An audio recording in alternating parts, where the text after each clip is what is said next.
할렐루야. 특세 특밤 시즌 9에 오신 여러분들 진심으로 환영합니다.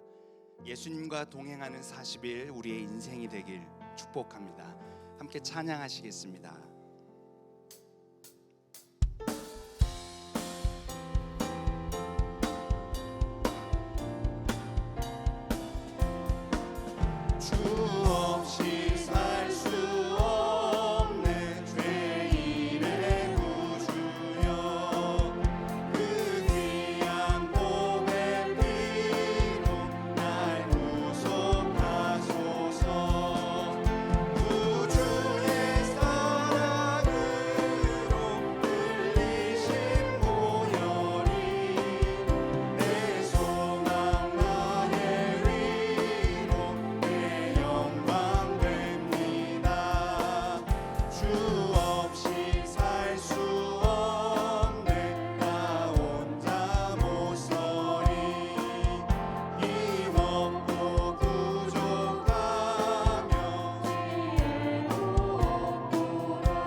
할렐루야. 참 좋으신 아버지 하나님, 하나님의 크신 은혜와 사랑을 감사드립니다. 코로나가 너무 확산하여 어려움을 겪고 있는 이때에 우리를 사랑하셔서 40일 특밤을 허락하여 주신 주님, 너무너무 고맙고 감사를 드립니다. 아버지 하나님, 백승원 담임 목사님을 손들어 세우시고 40일 동안 유튜브를 통한 성지 순례를 행할 때에 예수님의 발자취를 따라갈 때에 단의 불이 꺼지지 않게 하시고 성령의 불이 활활 타올라서 온 성도가 하나님의 임재를 체험하는 놀라운 역사 이루어지게 하여 주시옵시기를 원합니다. 그러므로 하나님이 이한교회를 사랑하시는 주님, 당해로부터 어린 꿈시에 이르기까지, 꿈시로부터 당에 이르기까지 한 영혼도 홀로 버려두지 마옵시고 머리머리 안수하여 주시어서 머리머리 안수하여 주시어서 영과 육이 아울러 강건하게 하시고 하늘의 지혜와 능력으로 공급하여 주셔서 하나님의 꿈이 비전이 되게 하시고 예수님의 성품이 인격이 되게 하시고 성령님의 권능이 능력이 되어서 진정 하나님을 기쁘시게 하며 사람을 행복하게 하며 세상을 아름답게 만들어 나가는 예한교회가 되게 하여 주시옵소서. 그러므로 예한교회를 통하여 복음의 밝은 빛을 온 누리에 비춰 이 나라 이 민족 세계 인류를 살리는 구원의 방주의 역할을 능히 감당할 수 있는 교회가 되어지도록 역사하여 주시옵소서. 진정 단으로부터 성령의 불이 활활 타올라서 하나님의 임재를 온 성도들이 직접 체험하는 놀라운 역사 이루어지게 하여 주시옵소서. 그러므로 40일 동안 예수님과 더불어 아버지 발걸음을 걸어갈 때에 우리들이 더욱 하나님의 기쁨이 되는 놀라운 역사 이루어지게 하여 주실 줄 믿고 예수님 이름으로 간절히 기도드리옵나이다. 아멘.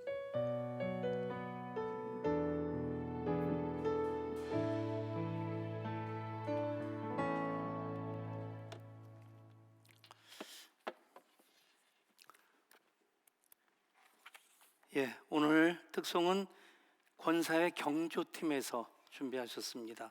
이분들은 검정색을 제일 즐겨 입으셔야 되는, 그리고 참고로 검정색이 미인 색깔입니다. 안 어울리는 분들은 미인 아닙니다. 찬양으로 하나님께 영광 돌려드립니다.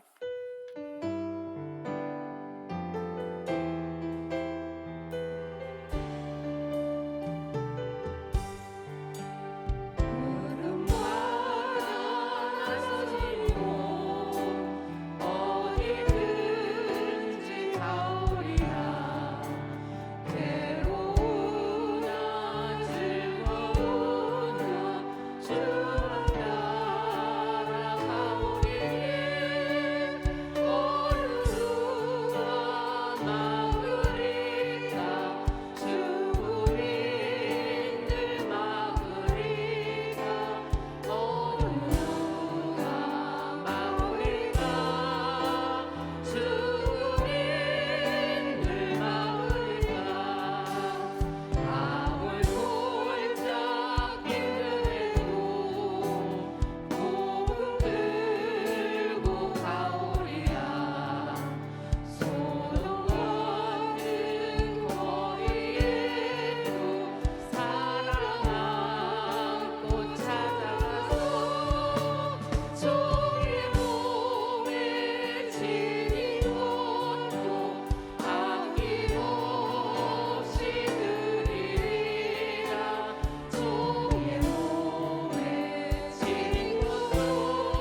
감사하며 섬기리라.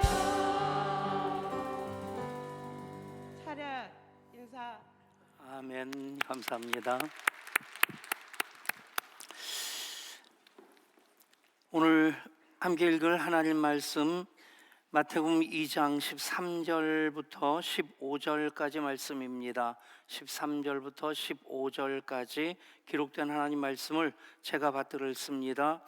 그들이 떠난 후에 주의 사자가 요셉에게 현몽하여 이르되 헤롯이 아기를 찾아 죽이려 하니 일어나 아기와 그의 어머니를 데리고 애굽으로 피하여 내가 네게 이르기까지 거기 있으라 하시니 요셉이 일어나서 밤에 아기와 그의 어머니를 데리고 애굽으로 떠나가 헤롯이 죽기까지 거기 있었으니 이는 주께 선자를 통하여 말씀하신 바 애굽으로부터 내 아들을 불렀다 함을 이루려 하심이라. 아멘. 랜선 성지 순례 둘째 날입니다. 오늘은 애굽으로 갑니다. 자, 우리 함께 갑니다.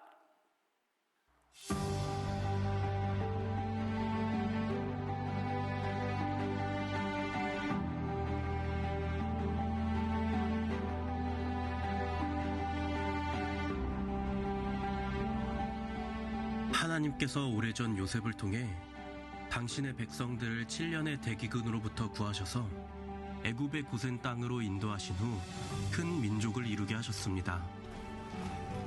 그러나 애굽의 바로가 하나님의 백성들을 노예로 삼고 고통스럽게 하자 하나님께서는 당신의 백성들을 이끌어내셔서 가나안으로 돌아오도록 하셨습니다. 애굽은 하나님의 백성들에게 피난처와 같은 곳이었으며 동시에 하나님의 백성으로서 온전하기 위해 떠나야 하는 곳이기도 했습니다.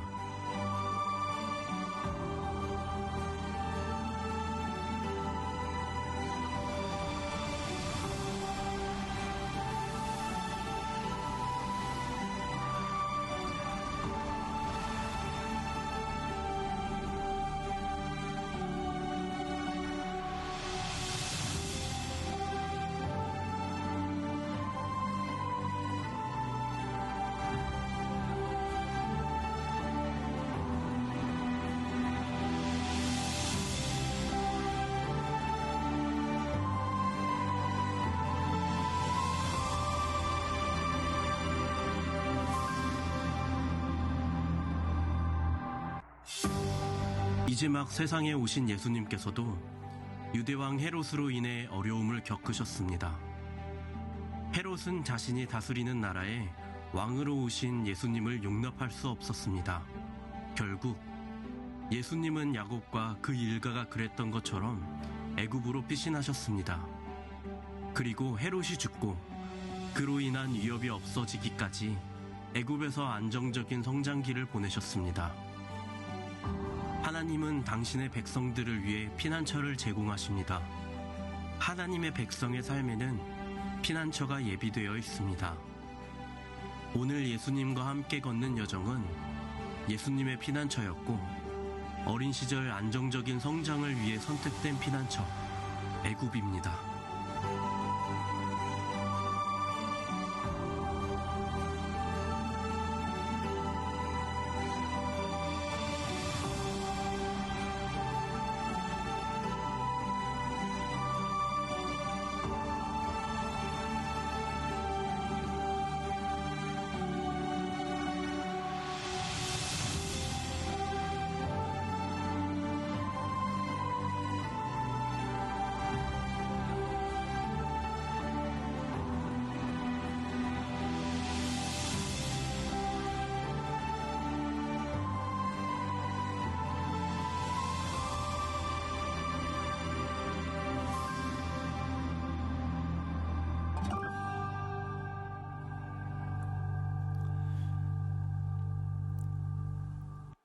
예수님과 함께 걷는 40일 랜선 성지 순례 이제 두 번째 날 애굽으로 우리가 갑니다. 코로나19로 인해서 관광지마다 다 막혀 있는데 우리는 랜선으로 또 순례를 할 수 있는 것 또 이 시대 우리가 받을 수 있는 은혜다, 복이다, 그렇게 믿으시면 되려 믿습니다. 어제 교회 차량 기다리다가 자 운행이 안 돼서 그냥 들어가신 분들 계시다고 들었는데 그분들 그래도 집에 들어가서 그냥 에이 하면서 그냥 제낀 게 아니라 분명히 온라인으로 예배 드리셨으리라 믿고 그분들까지는 현장 예배 개근한 걸로 쳐야 되지 않겠나 싶습니다. 그런 것도 랜선으로 할 수 있기 때문에 또 우리가 또 그런 부분들도 품어 안고 갈 수 있겠다 싶습니다. 이제 애굽으로 가면 애굽이라는 나라가 결코 작은 나라가 아닙니다. 옛날부터 지금까지도 그렇죠. 전체 아프리카에 50개 나라가 있는데 몇 개가 더 제 허락 없이 늘었는지도 모르겠고 대략 한 50개의 나라가 있습니다. 그 중에 이제 제일 잘 사는 나라가 남아프리카 공화국이고 두 번째가 애굽입니다. 근데 요즘 잘 산다고 해서 가보면 사실 이게 잘 산다는 느낌이 안 들고 정말 좀 지저분하다 하는 그런 생각이 듭니다.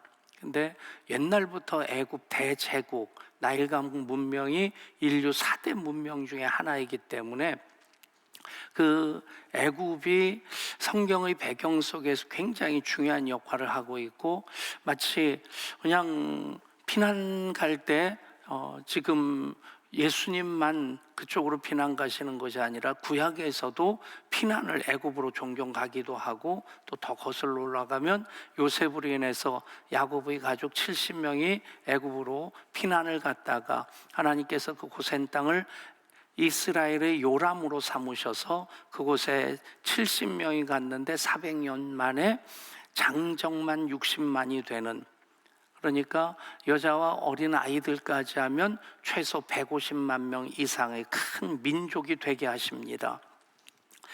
그런 나라이기 때문에 가보면 정말 많은 유적들이 있습니다. 룩소라고 하는 곳도 가봤는데 진짜 이 세워놓은 신전 기둥들, 주랑이라고 하죠. 그것들을 세워놓은 것을 이렇게 앞에서 보려고 하면 고개가 완전히 90도 꺾어져야 될 만큼 굉장히 막 웅장하고 그 규모가 야라고 하는 이 그냥 감탄사가 툭툭 터질 만큼. 그런데 우리는 다른 목적으로서가 아니라 예수님과 함께 걷는 40일 그 여정을 걷습니다. 그래서 예수님이 가셨던 그곳에 세워진 탄생교회 여러분들이 보셨는데 또 예수님과 요셉과 마리아가 마셨을 우물, 그 우물이다가 아니라 그 근처에 있기 때문에 아주 오래된 우물이기 때문에 그 우물물을 예수님도 마시지 않으셨을까? 어떻게 마실까요? 들어가서 마셨을까요? 요셉이든 마리아든 이제 드레박으로 걸어 길어 올려가지고 그 물을 마시셨겠죠. 뭐 그렇다라고 하는 것이지 그게 진짜 팩트냐 아니냐 하는 것은 중요한 게 아닙니다. 어쨌든 예수님이 이제 애굽으로 가셨는데 그 애굽으로 가셔야 됐던 이유, 애굽의 역할이 뭐냐? 이제 하나님께서 예비하신 피난처였다고 하는 거죠. 요셉으로 말미암아 야곱의 가족들 70명이 애굽으로 내려간 것도 그렇습니다. 피난처로 내려갔다가 거기서 하나님께서 커다란 민족이 되게 하시죠. 또 오늘 말씀에서도 이제 예수님 애굽으로 내려가시게 되는데 그 예수님이 누구시냐? 이 땅에 왕으로 오신 분이시잖아요. 왕도 그냥 왕이 아니라 만왕의 왕이십니다. 그런데 오늘 성경에 또 한 명의 왕이 등장합니다. 헤롯이라고 하는 왕이죠. 그 헤롯이라는 왕, 성경 지금 일독하는 거기에 헤롯 가계도를 올려드렸었는데 봐도 복잡할 수 있겠다 싶은데 예수님 태어나실 때 당시 헤롯, 오늘 성경에 기록되어지는 그 헤롯은 헤롯 대왕이라고 합니다.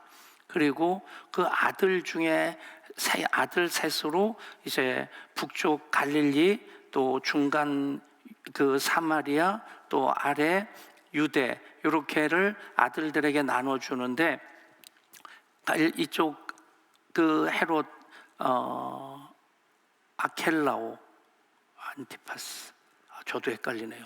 어쨌든 이 폭정을 저지르다가 분봉왕의 자리에서 쫓겨납니다. 대왕은 전체를 로마의 허락하에서 그렇게 다스리긴 했지만 이제 전체를 다스렸는데 그 아들은 어쨌든 분봉왕이라고 해서 한 지역만 다스리는데 예수님이 사역하실 당시 헤롯은 헤롯 대왕의 아들입니다. 또 사도행전에 나오는 헤롯이 또 있는데 아켈라오로 나오죠. 안티파스로 나오죠. 그 안티파스는 이제 손자가 됩니다. 어쨌든 그 헤롯 대왕에 대한 얘기를 하지 않으면 애굽으로 내려가는 일이 있을 수가 없습니다. 바로 전에는 어떤 일이 있었습니까? 성탄절에 우리가 잘 알고 있는 예수님께서 베들레헴에 탄생하시고 그리고 이제 목자들이 경배를 받은 후에 지금 교회력으로 보면 1월 6일을 주현절이라고 하는데 예수님이 세상의 빛으로 나타나셨다. 그것이 어떤 의미냐면 이방인들인 동방의 박사들이 와서 예수님께 만왕의 왕의 탄생을 무릎 꿇어 경배하면서 황금과 유향과 몰약을 드려 경배합니다. 그래서 이방인들에게 경배를 받으셨다, 이방인들에게 빛으로 비춰지셨다 하는 그런 의미로서 주님이 이방 가운데 나타나셨다. 그래서 주현절 그렇게 부르는 겁니다. 어쨌든 그 일이 있을 때 어떤 사건이 같이 움직입니까? 그들이 별빛의 안내를 따라서 오다가 별빛을 잃어버리죠. 왜 잃어버립니까? 왕이신 분이 탄생하셨으면 당연히 예루살렘에 탄생하셨을 텐데 유대인의 왕으로서 탄생하시니까 어디 계시뇨? 그들이 별빛의 인도함을 따라서 계속 갔으면 괜찮습니다. 우리가 성령의 인도하심을 따라 고지곳게 그냥 평생 살아가면 곁길로 갈 이유가 없습니다. 그런데 이제 관심사가 딴 것이 될 때, 길을 잃어버릴 때가 종종 있죠. 이들도 유대인의 왕이시니까 당연히 예루살렘에 탄생하셨겠다. 거기 들어가서 묻느라고 시간을 낭비하기도 했지만 그래서 그 성이 소동하게 됩니다. 그 얘기를 헤롯이 듣고 그리고 박사들을 불러서 별이 나타난 때를 자세히 물어보고 그리고 다시 경배하고 돌아올 때 나에게 알려달라. 나도 가서 경배하겠다. 그 속심은 무엇입니까? 여러분, 우리나라의 대통령이 둘이라고 생각해 보세요. 요즘 대선 운동이 얼마나 치열하게 움직여집니까? 4명의 후보가 토론회를 하지만 2명은 토론회 때만 등장할 뿐이지 별로 뉴스거리도 안 돼요. 여당과 야당 두 후보만 그렇게 열심히 하려고 하는데 이러면 안 될까요? 대통령 둘 세우면? 그냥 하고 싶은 사람 다 하라고, 한 달씩 하라고 그러면.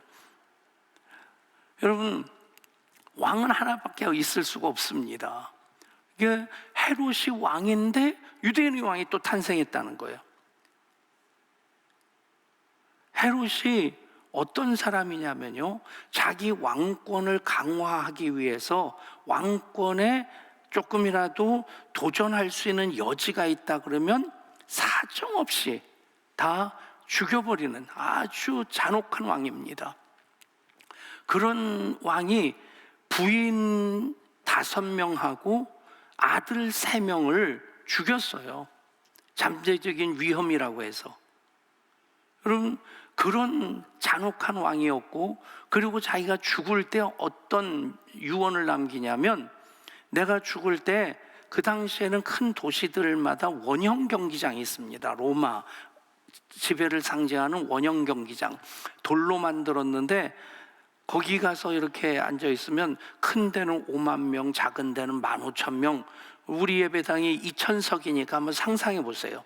이렇게 편하게 앉게끔 되어 있지는 않습니다. 돌로 만들어서 이렇게 경사가 꽤 급하게 되어 있는데, 근데 거기 가보면 놀라운 것이 그 무대에서 얘기를 하면 15,000석, 상상이 되십니까? 우리가 2,000석이라니까요. 15,000석, 30,000석, 그 구석구석까지 여기서 이 마이크 없이 얘기해도 다 들립니다.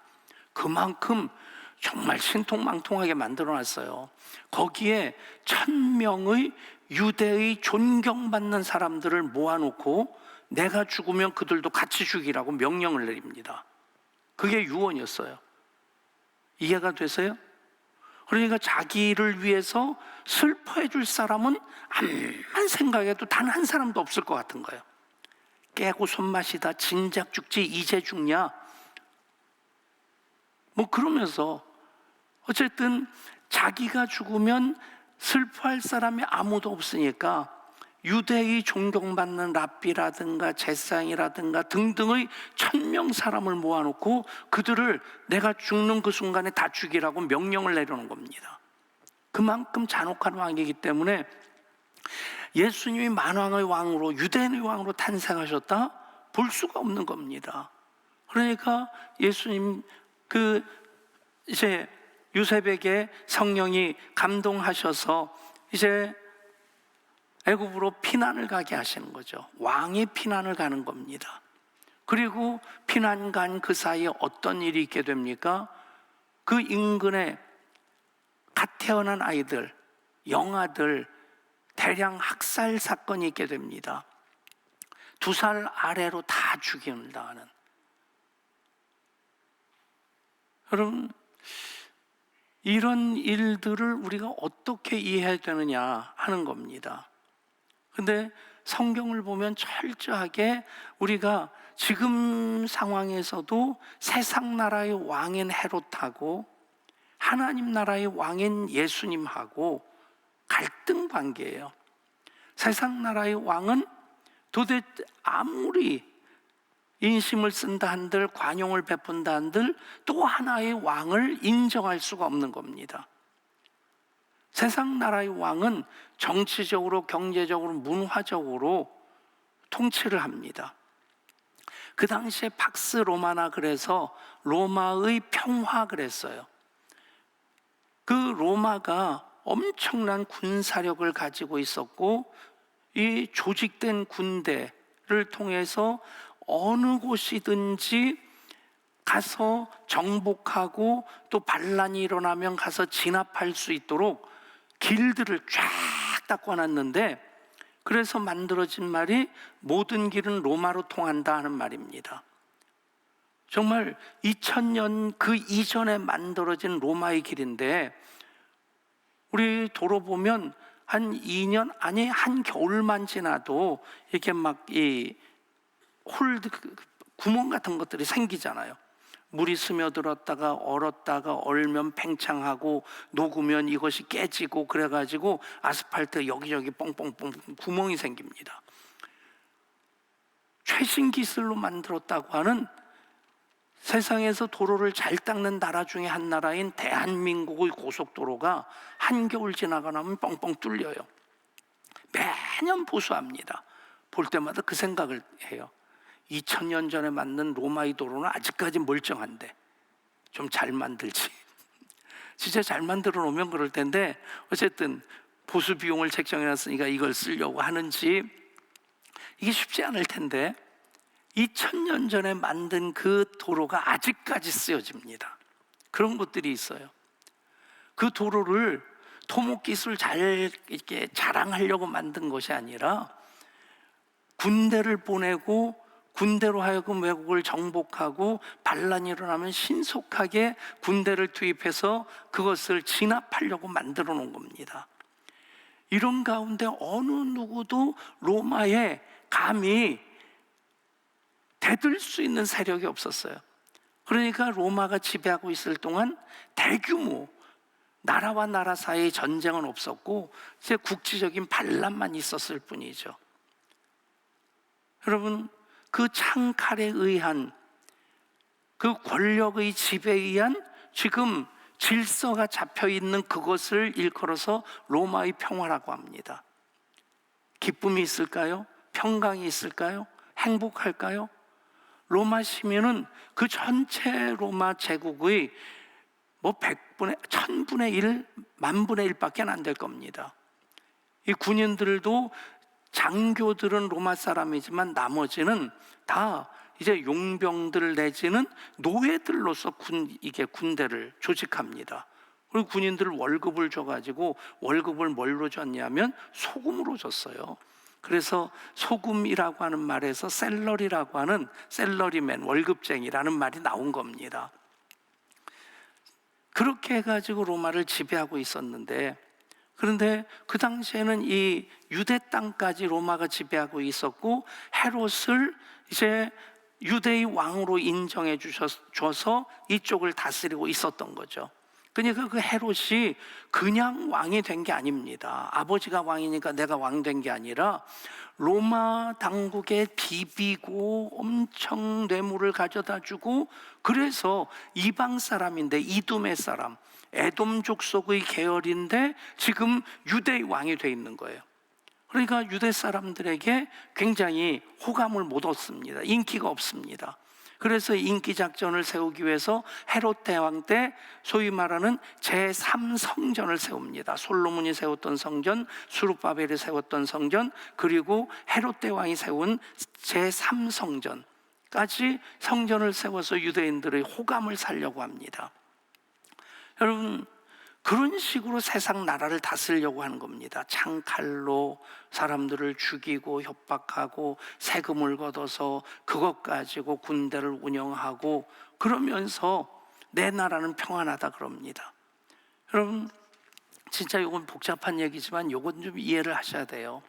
우리가 다 이 부분을 알고 있습니다. 북왕국 이스라엘은 721년에 아수르라는 나라에 망하게 되고, 남왕국 유대는 522년에 572년, 572년인가? 아무튼 그때 바벨론에 의해서 멸망당합니다. 바벨론에 의해서 멸망당하고, 바벨론이 페르시아한테 멸망당하니까 페르시아의 지배를 받고, 그 페르시아 바사의 고레스 왕이 이제 귀한 명령을 내리잖아요. 그래도 여전히 페르시아의 지배를 받고 있는 속국이었습니다. 식민지였습니다. 그리고는 페르시아가 헬라, 그리스의 알렉산더에게 망해가지고 알렉산더의 또 지배를 받습니다. 헬라의 지배를 받습니다. 그러다가 또 알렉산더가 죽은 다음에 헬라가, 그리스가 네 나라로 나뉘어지면서 이쪽이 애굽의 셀티우코스 왕조의 지배를 받다가 그 다음에 이 수리아의 안티오커스의 지배를 또 받습니다. 그러니까 이게 우리가 36년, 어제 그저께 3.1절이었어요. 몇 주년 3.1절이었을까요? 103주년. 이건 우리 교인들이 알아야 돼요. 찬송가가 애국가가 된 나라. 아멘. 하나님이 보호하사 우리나라 만세. 이게 그냥 된 게 아닙니다. 우리 믿음의 선조들이 기도도 했지만, 눈물 흘리며 기도를 했지만 피를 흘리면서 독립운동을 했어요. 그 당시에 독립단체, 독립협회라든가 신간회라든가 그런 독립단체의 그 주요 멤버가 크리스찬들이었습니다. 그러니까 33인 대표 33명이 3.1 만세운동의 민족 대표였는데 그 중에 16명이 전국적으로 기독교인은 이제 갓 10,000명, 20,000명밖에 안 될 상태입니다. 기껏 잡았자 그냥 20만 명 정도, 20만 명 안팎으로 보더라고요. 그 정도밖에 안 되는데 전체 지도자의 절반 이상이 크리스찬이었다. 그만큼 교회의 역할이 컸던 겁니다. 3.1 만세운동이 교회가 연락망으로서 신경망으로서의 그 역할을 안 했다면 동시다발적으로 일어날 수가 없었습니다. 물론 자금은 천도교에서 대부분 됐다고 하더라고요. 여러분, 그런 가운데서 당연하게 찬송가 동해물과 백두산이 마르고 닳도록, 이 찬송가가 그대로 애국가가 되고 재헌국회 때 기도하고 시작하고, 그리고 남궁옥 선생 같은 분, 그분이 감리교 전도사였는데 독립운동가였어요. 한 일이 뭐냐면 무궁화를 삼천리 방방곡곡에 보급하는 일을 했습니다. 그래서 무궁화 삼천리 화려강산, 이게 무슨 의미인지 아세요? 무궁화가 영어로 로즈 오브 샤론입니다. 샤론의 장미, 샤론의 꽃. 누구예요? 처음부터 다시 시작할까요? 샤론의 꽃. 예, 예수님이에요. 무궁화가 우리나라 국화가 될 이유가 전혀 없어요. 그런데 샤론의 꽃, 무궁화가 은근과 끈기라고 하는 꽃말도 있지만 샤론의 꽃인 예수님으로 삼천리 방방곡곡 덮여지기를 바랬기 때문에 남궁옥 선생이 무궁화 보급운동을 벌인 겁니다. 여러분, 그래서 애국가가 국가가 되고, 그리고 또 무궁화가 국화가 된 겁니다. 국가, 국화. 여러분, 36년 식민 지배를 받았어요. 아직까지 우리는 일본 그러면 그냥 외놈입니다. 기분이 좋질 않아요. 근데 여기는 572년부터 시작해가지고 예수님 당시까지 쭉 갔는데, 예수님 오시기 바로 전 기원전 160년대에 소위 말하는 마카비 혁명이 일어나가지고 약 60년 정도 독립국가를 가진 적이 있었어요. 그리고 나서 또 로마한테 망하고, 그리고 나중에 예수님 사후에 70년에 또 반란을 일으켰다가 완전히 예루살렘 성전 돌 위에 돌 하나도 남지 않으리라는 그 예언이 성취되어지면서 완전히 초토화되어집니다. 그때 죽은 유대인들이 1,000만 명이 넘었다고 그래요. 예루살렘에서만 100만 명 넘게 죽습니다. 이거 엄청 학살을 한 거예요. 그러니까 이런 흐름에서 보면 지금 성경 배경에서 사복음서에서 예수님을 보면서 이 사람들이 자꾸 왕으로 세우려고 하는 이유를 이해할 수 있는 겁니다. 독립국가가 망한 지 얼마 안 된 거예요. 그러니까 다시 한번 그런 나라가 독립국가로서 이스라엘이 세워지기를 바라는 겁니다. 그러니까 헤롯도 세상의 왕이지만 이 유대인들이 가지고 있는 나라에 대한 열망은 세상 나라입니다. 로마의 압제로부터 벗어나는. 근데 여러분, 지금 말씀드린 대로 지금 600년 얘기를 한 겁니다. 600년 얘기하는 가운데 60년만 독립국가였어요. 나머지 나라들한테 계속 속국으로 있었습니다. 하나님을 믿는 하나님 백성들인데, 그들이 기도하고 있는데, 예배드리고 있는데, 그런데 예수님은 만왕의 왕으로 오셔서 예수님의 메시지의 핵심이 무엇이냐면 하나님 나라의 복음입니다.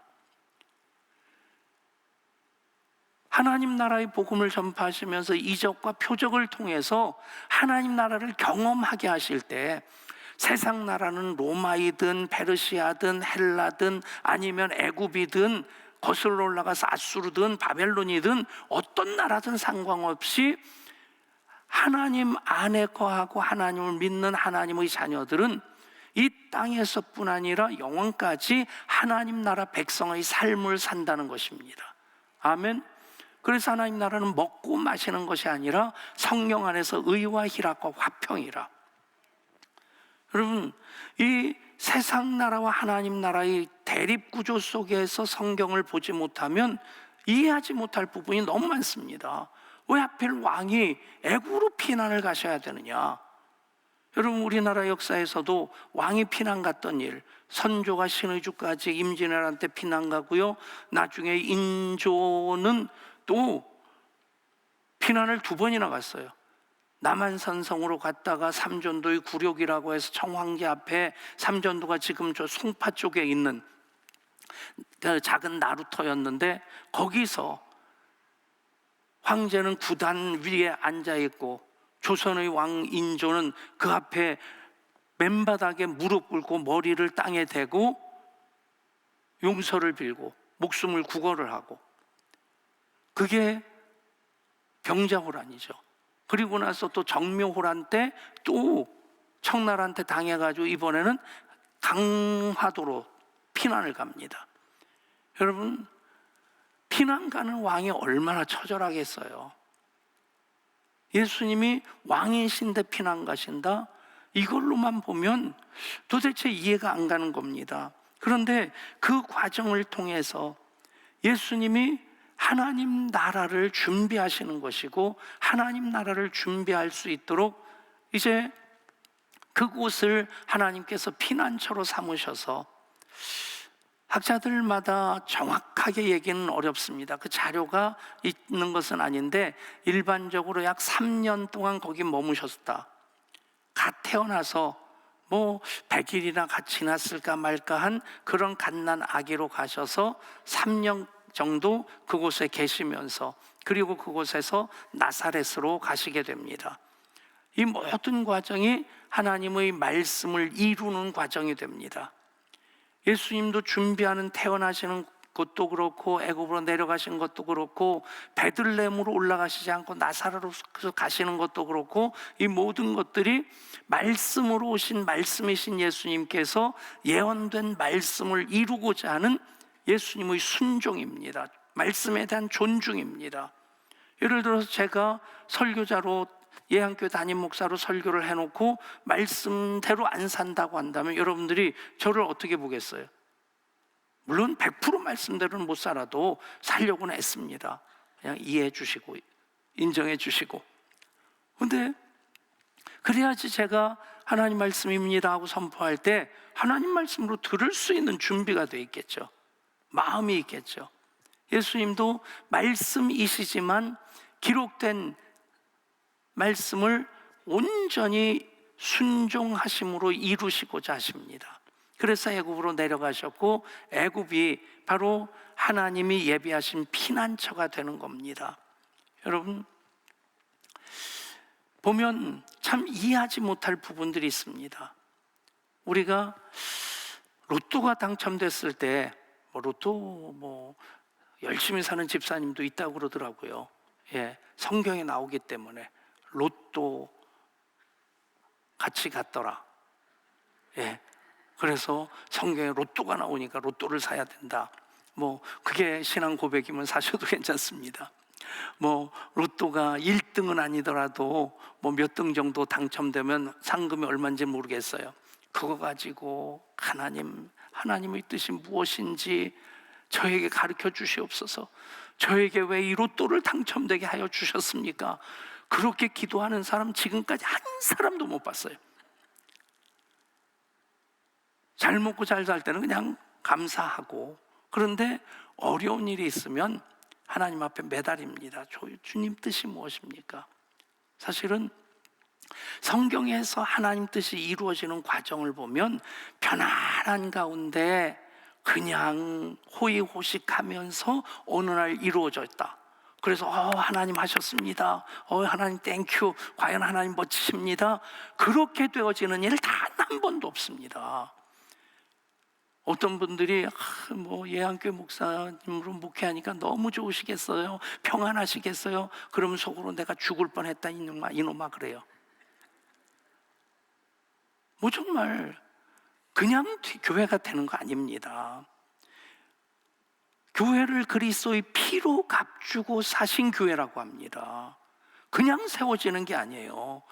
예수님의 골고다 언덕에서 흘린 그 피가 있었기 때문에 세워졌고, 저의 눈물과 제 땀만입니까? 여러분들의 눈물과 땀으로 예한교회가 세워진 거예요. 아멘. 예수님 모퉁이 돌 되시고 사도들과 선자들이 털을 닦고 그 위에 우리가 함께 지어져 가고 있는 교회가 예향교회입니다. 아멘. 따라할까요? 우리가 예향교회입니다. 여러분, 그 과정에서 저절로 된 게 없어요. 지금 계속 기도하는데 여러분들도 엄청 기도하셔야 돼요. 다음 세대 비전센터, 이게 은행 대출도 못 받아요. 우리가 어떤 돈을 엄청 쌓아놓고 있는 교회도 아닙니다. 선교비로 다음 세대를 위해서 다 써가지고 맨날 마이너스고, 지난주에는 재정부 회계 권사님이 저한테 와가지고 목사님 죄송해요 그러더라고요. 그래서 왜요? 그랬더니 아유 목사님 마이너스 통장을 써야 돼요. 그래서 어머 근데 그게 왜 죄송해요? 아유 살림을 잘못해서. 아니 권사님 살림을 잘못했어요. 여러분 그렇게 우리가 지금 다음 세대 세우기 위해서 예배 환경 개선하기 위해서 선교, 진짜 우리 교회만큼 빚도 많은데 선교 많이 하는 교회 쉽지 않습니다. 진짜 열심히 합니다. 다음 세대 비전센터 하늘에서 뚝 떨어졌으면 진짜 할렐루야 평생 하다가 죽어도 될 것 같아요. 여러분 이 과정 속에 우리의 땀과 눈물 쏟아야 됩니다. 아멘. 그 과정 없이 되어지는 하나님이 없습니다. 그런데 아주 쉽게 정리하고 마치는데, 그냥 쉽게 저절로 편안하게 누가 대신해 주고자 하는 그 생각은 세상 나라의 논리입니다.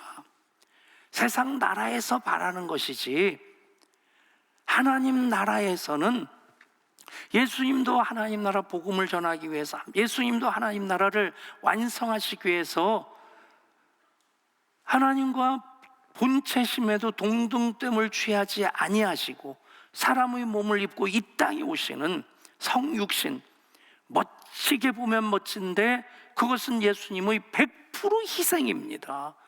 100% 헌신입니다. 요즘이야 제가 좀 자신 있게 얘기할 수 있을 것 같아요. 이제 6년도 안 남았는데 하나님께서 이제 저를 아프리카로 가라고는 진짜 안 하실 것 같아요. 왜냐하면 거기 가도 보내시면 좀 써먹을 만큼 그게 용도가 있어야죠. 예, 그냥 저도 그렇게 기도하고 그렇게 준비하고 있는데 여러분들도 딴 기도하지 마시고 그쪽으로만 도와주시면 좋겠어요. 목사님, 하나님 우리 목사님 아프리카로 보내주시옵소서. 그거 다 하나님이 알아서 하시니까. 근데 여러분 암만 그래도 하나님께서 하나님 나라를 그곳에 건설하시고자 하신다? 가라 하시면 가야 되는 겁니다. 근데 가는데 사도 바울의 경우에 예루살렘으로 갑니다. 근데 성령께서 직접 말씀하셔요. 너를 기다리고 있는 것이 환난과 핍박이다. 그리고 다른 예언자들을 통해서 허리끈을 묶고 이렇게 이 띠의 임자가 묶여질 것이다. 환난과 핍박이 나를 기다린다. 나 하나님의 복음, 주 예수의 그리스도의 복음을 내가 증거하려 하면은 내 생명을 조금도 아끼지 아니하려 함이라. 아멘. 그 순종을 통해 하나님 나라가 건설되어지는 겁니다. 그러니까 하나님 예비하신 피난처가 애굽입니다. 애굽으로 가십니다. 애굽에서 호텔에 투숙하신 거 아닙니다. 물론 그곳에 디아스포라라고 하는 유대인 공동체가 있었을 것이고, 그곳에서도 이제 유대인들과의 교제가 있으셨겠지만, 이 모든 과정을 보면 하나님 나라를 예수님께서는 이루기 위해서 이 땅에 오셨고, 이 땅에 사는 사람들 모든 것들을 다 친히 경험하시면서 이 땅에 사는 사람들로 주 예수의 이름을 부르는 자는 누구든지 구원을 받게 하셨고, 구원을 받은 사람들로 하나님 나라를 살게 하셨습니다. 여러분, 하나님 나라는 죽어서 가는 천국은 완성되어진 하나님 나라고, 이 땅에서 우리가 예배자로 살아가면서 하나님 나라를 경험해야 됩니다. 예배하면서, 예배의 삶을 살아가면서 감사합니다, 행복합니다, 그때만이 아니라 정말 눈물 줄줄 쏟으면서도, 피난을 가면서일지라도, 죽음의 목전에서일지라도 내 생명을 조금도 귀한 것으로 여기지 아니하노라 하면서 우리는 하나님 나라를 살아갈 수 있고 살아가야 되고 하나님 나라를 건설하는 그 일을 이어가야 되는 겁니다. 여러분, 계속 예수님과 동행하는 40일 여정을 통해서 하나님 나라를 위해서 예수님이 오셔서 하나님 나라를 이렇게 세워나가시는구나, 이것이 하나님 나라이구나. 여러분, 세상 나라는 이제 3월 9일 날 선거하면 또 대통령 바뀝니다. 물론 당선자 신분이긴 하지만 여기서 손 들어보라고 할까요? 이러면 선거법에 위배가 됩니다. 정말 물어보고 싶어요. 궁금해요. 여론조사를 믿을 수가 없어요. 이놈이 하면 이렇게 나오고 저놈이 하면 저렇게 하고, 이럴 때는 왜 놈만 얘기하는지 또 궁금하고. 근데 어찌됐든 뭐 후보가 몇 명이에요? 그 중에 한 명만 될 거예요. 부차는 진짜 크지 않을 테고 한 명만 될 텐데, 내가 원하는 사람이 될 수도 있고 원하지 않는 사람도 될 수 있겠고. 며칠 전에 전국 동생 생일이라서 가족들 모여서 식사를 하는데 매형이 한 사람에 대해서는 진짜 입에 개거품을 물더라고요. 또 이쪽 사람에 대해서는 진짜 막 좋게 얘기해요.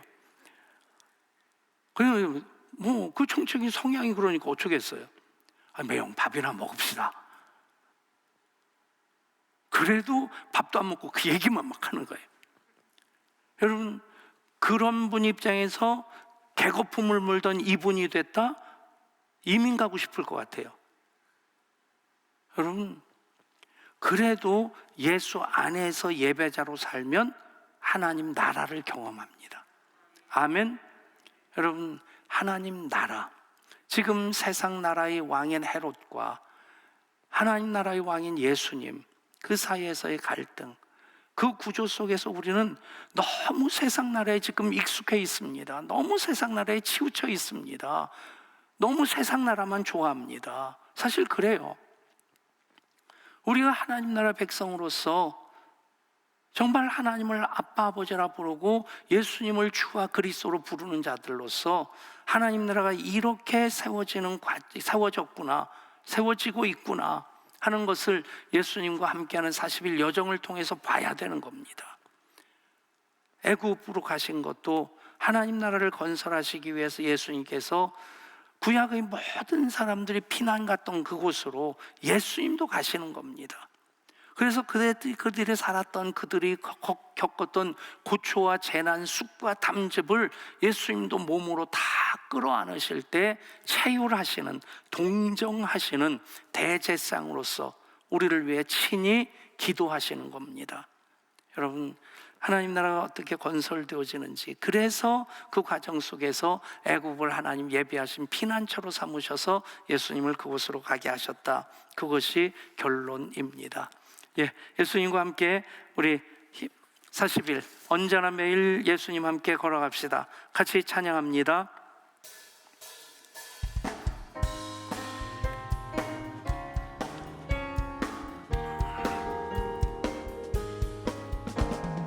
언제나 매일 예수님 함께 걸어갑시다. 언제나 매일 예수 함께 걸읍시다. 햇빛 아래서나 그늘 아래서나 예수님 함께 걸어갑시다.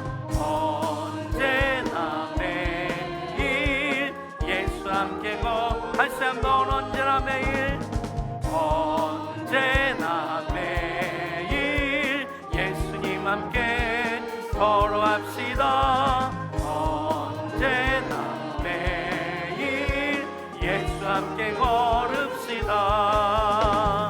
햇빛 아래서나 그늘 아래서나 예수님 함께 걸어갑시다.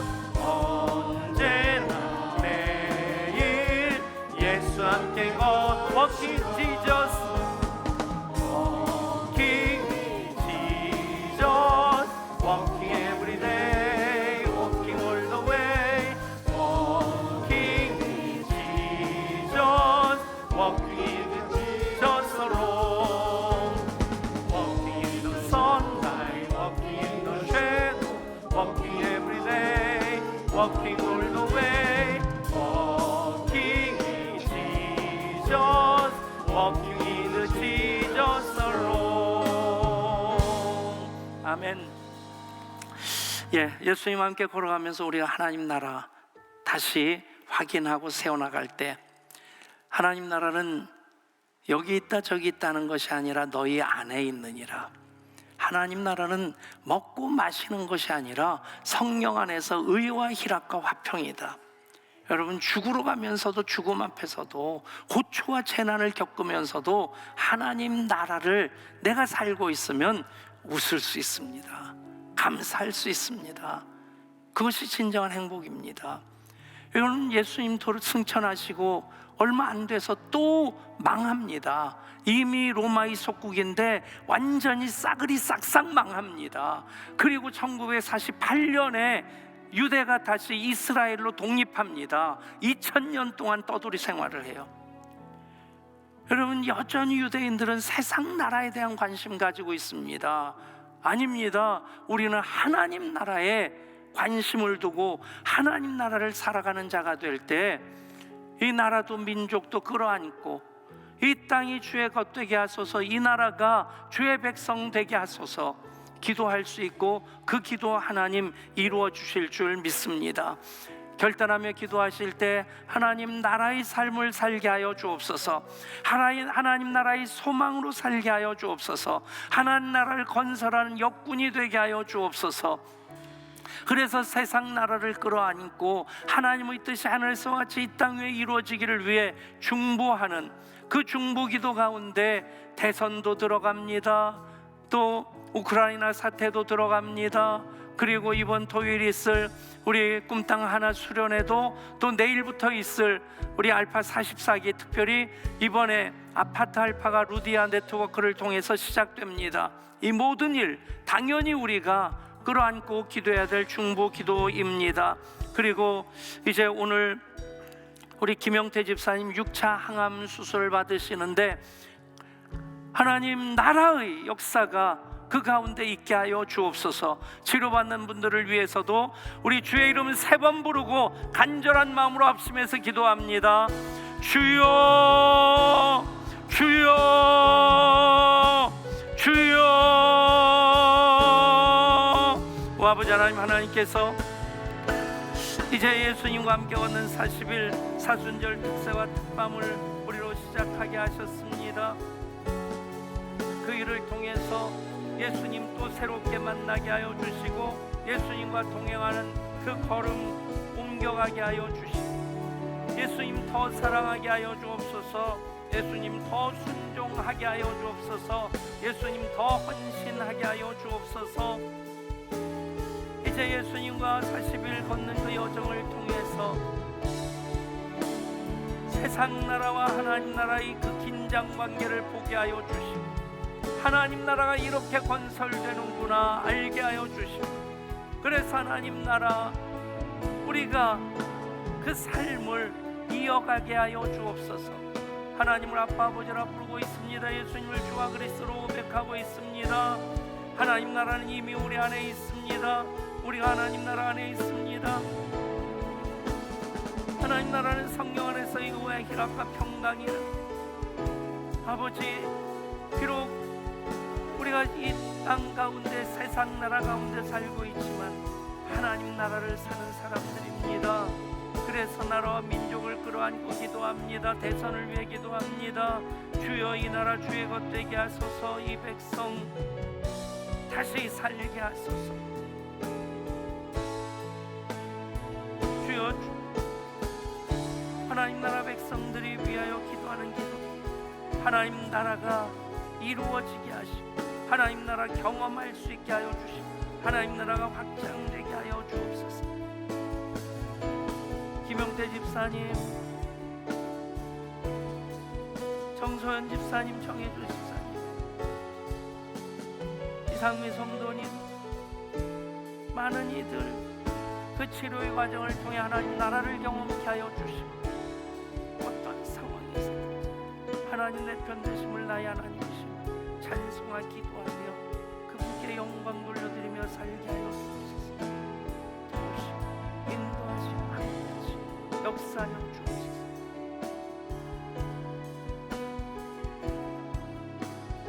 주님, 알파 44기 가운데도 함께하여 주시고 알파를 시작합니다. 또 새로운 시작이 되게 하여 주옵소서. 그 일 통해 하나님 기뻐하시고 아름다운 역사가 이루어지게 하여 주옵소서. 하나님, 귀한 예물 드린 손길 드리습니다. 감상금으로 1,000번제로 200일 작정금으로 드립니다. 드림이 기쁨 되게 하시고 모든 기도의 제목들 하나님 받으시옵소서. 손바닥에 새겨 주시옵소서. 하나님, 역사심의 증거가 치료가 되고 회복이 되게 하시고 주님, 일하심을 보게 하여 주옵소서. 역사심의 증거가 되게 하여 주시옵소서. 주님 감사합니다. 더욱 감사합니다. 역사하여 주옵소서.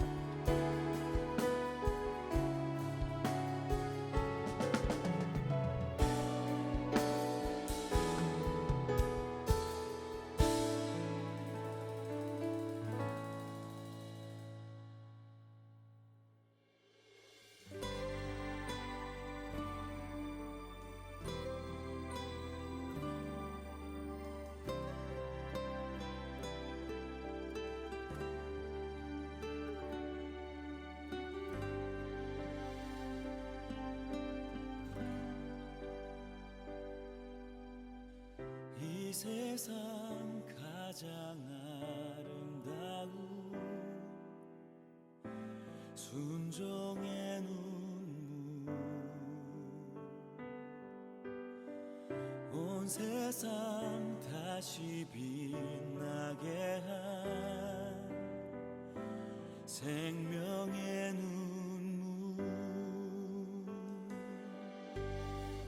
그가 이 땅에 오시니 죽어야 살게 되고 져야만 승리하는